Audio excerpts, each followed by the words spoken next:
At an international gathering, Hollywood legend Warren Beatty found himself overcome with emotion while listening to the heartfelt words of Burkina Faso's young president, Ibrahim Traoré. What began as a formal speech quickly turned into a deeply moving moment that left Beatty in tears and the audience stunned. This unforgettable encounter, blending the wisdom of a seasoned actor with the courage of a rising African leader, is now touching hearts worldwide.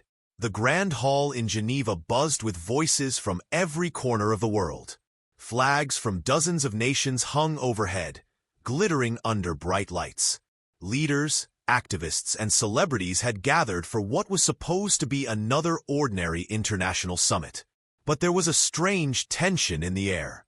Something different, something unspoken. Warren Beatty, the legendary actor, sat quietly in the front row.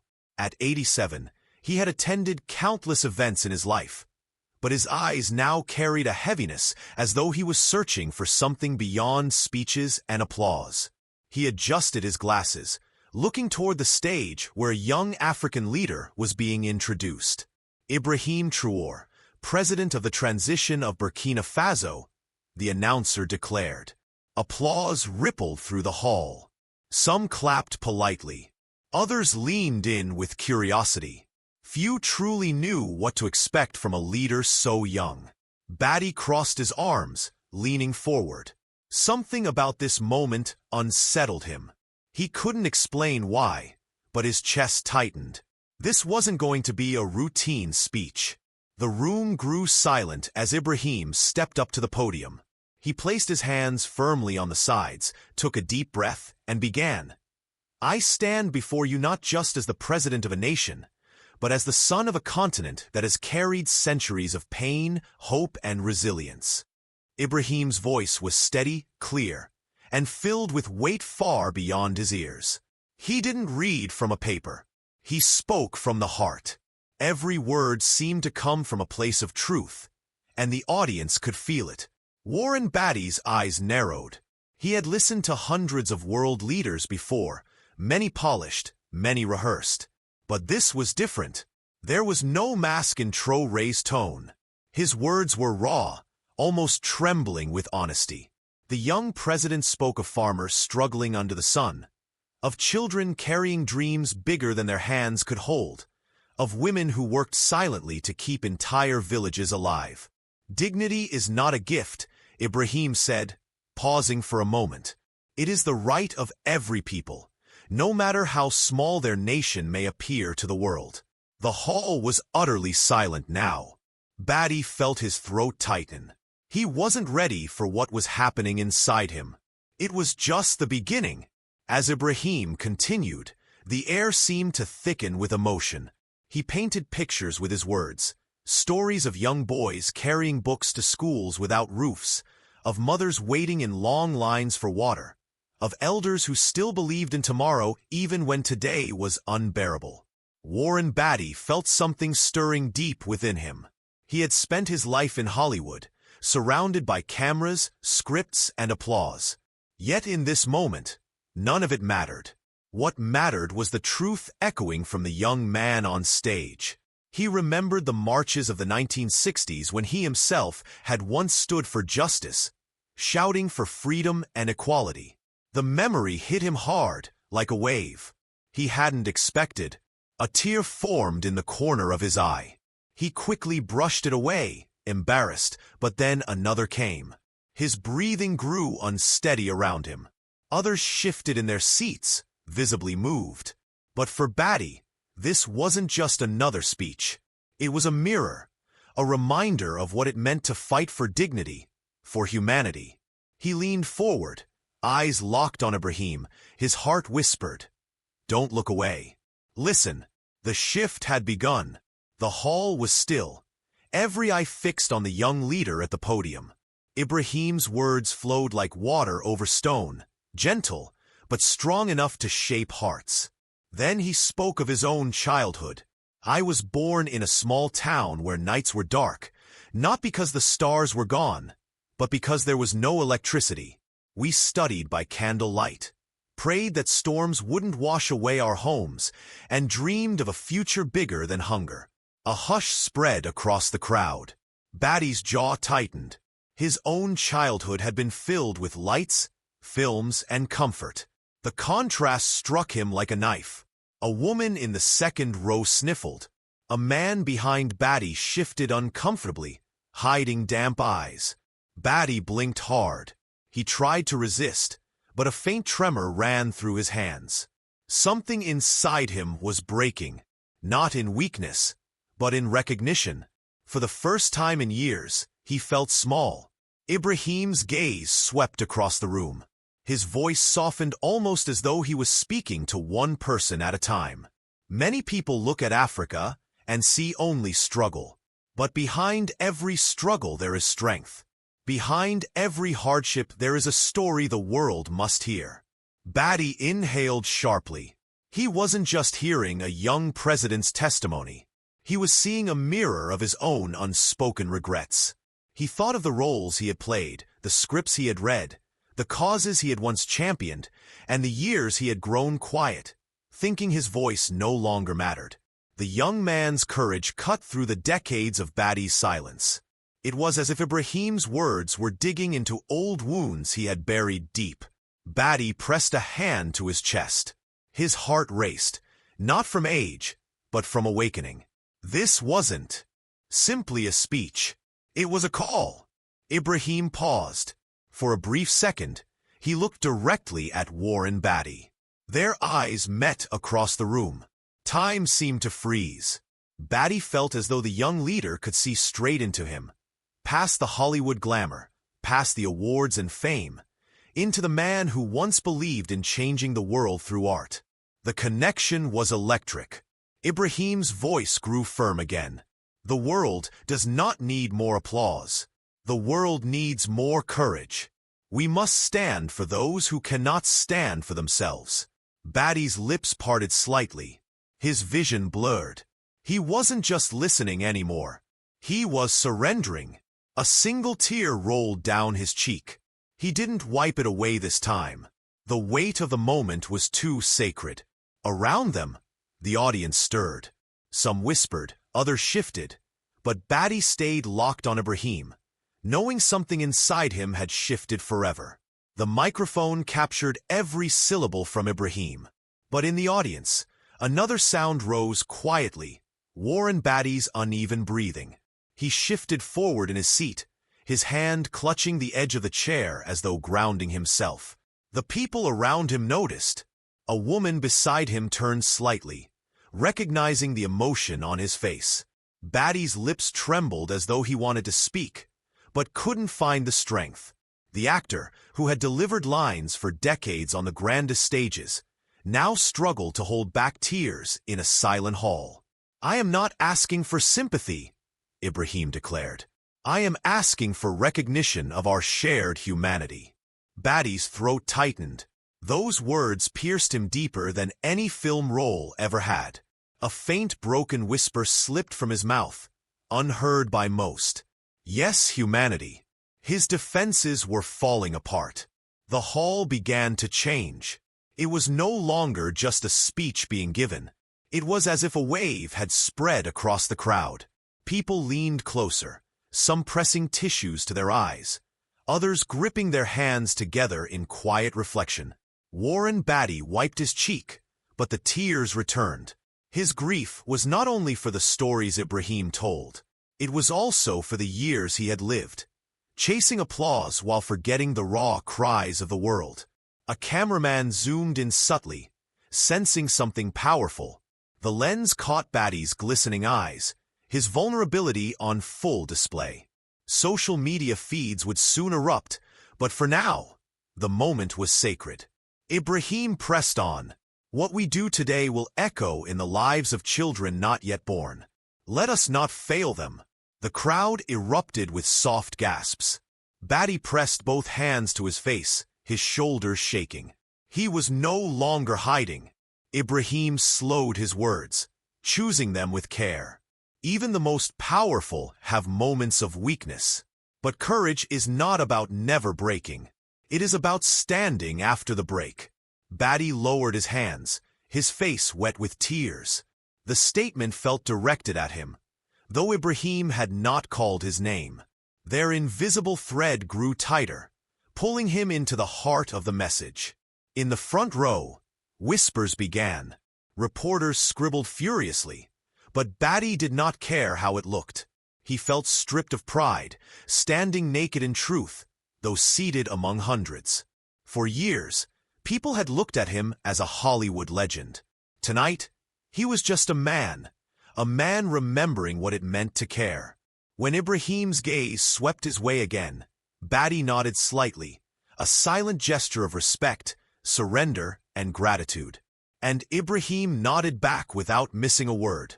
The hall's atmosphere was charged, almost electric. Ibrahim paused briefly, letting silence settle like a heavy blanket before speaking again. In my country, when a child cries from hunger, the whole village hears that cry. We do not look away. We cannot look away. The words hit Warren Beatty like a hammer. He thought of his own grandchildren fed and safe, their laughter filling warm homes.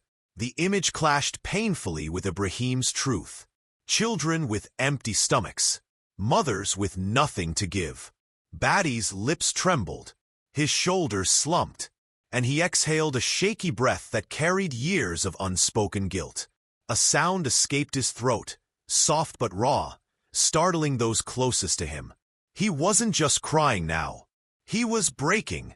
People began to notice. A ripple moved through the hall as Warren Beatty's tears became impossible to ignore. Cameras tried to stay respectful, but the sight of a Hollywood giant undone by honesty was impossible to look away from. Ibrahim's words continued calm and deliberate. Greatness is not measured by wealth or fame, but by how much of yourself you are willing to give to others. Beatty wiped his face with shaking hands. Around him, more audience members followed his lead. A diplomat pressed his fingers to his lips, hiding his tears. A young activist clutched her notebook to her chest. The hall was no longer just a gathering. It had become a sanctuary of truth. And Beatty was at its center, living proof of the power in Ibrahim's voice. As the applause swelled between Ibrahim's pauses, Beatty drifted into memory. He remembered standing in Washington decades ago beside young activists fighting for civil rights. He remembered the songs, the chants, the hope burning in their eyes. Back then he had felt alive, as though history itself pulsed through his veins. But life had carried him away into movies, awards, and red carpets. The fire had dimmed. Now listening to this young president from Burkina Faso, the fire roared back. Beatty pressed a hand to his chest, whispering to himself, "I should have never stopped." On stage, Ibrahim raised his hand. The time for silence is over. The time for courage is now. The hall erupted with thunderous applause. Beatty didn't clap. His hands were too busy holding his face, tears streaming freely. For the first time in years, he felt the weight of his humanity and the possibility of redemption. Outside the conference hall, news networks were already flashing headlines. Warren Beatty moved to tears by Burkina Faso's young leader. Clips of his trembling hands and tear-filled eyes spread like wildfire across phones and television screens. But inside, Beatty didn't care about the cameras. He was locked in Ibrahim's words, as though the young president was reaching inside his chest and rearranging his heart. "I am not here to impress you with power," Ibrahim said, voice steady. "I am here to remind you of responsibility." Beatty nodded slowly, his lips pressed tight. Responsibility. That was the word that echoed like a bell in his mind. He had run from it, hidden from it. Now in this room, there was no escape. The storm outside was growing, but the storm inside him was stronger. When Ibrahim paused, the hall did not erupt in applause. No one dared break the fragile silence that clung to the air. People sat with their own memories, their own regrets. The stillness itself became proof of how deeply his words had cut. Beatty leaned back in his chair, his eyes red, his hands folded as though in prayer. For years, he had thought his life's greatest performances were on screen. But here in this hall, stripped of cameras and scripts, he realized his truest performance was this. Allowing himself to feel, Ibrahim glanced toward him once again, not with pride, but with compassion. Their eyes met, and Beatty gave a slow nod. It was not approval. It was surrender. The silence felt holy. At last, Ibrahim raised his voice again, sharper now, like fire against stone. Do not mistake comfort for peace. Real peace is when a mother does not bury her child from hunger. Real peace is when every child can dream freely without fear. The words tore through the room like lightning. People flinched. Some covered their mouths. The reality was too vivid, too painful to ignore.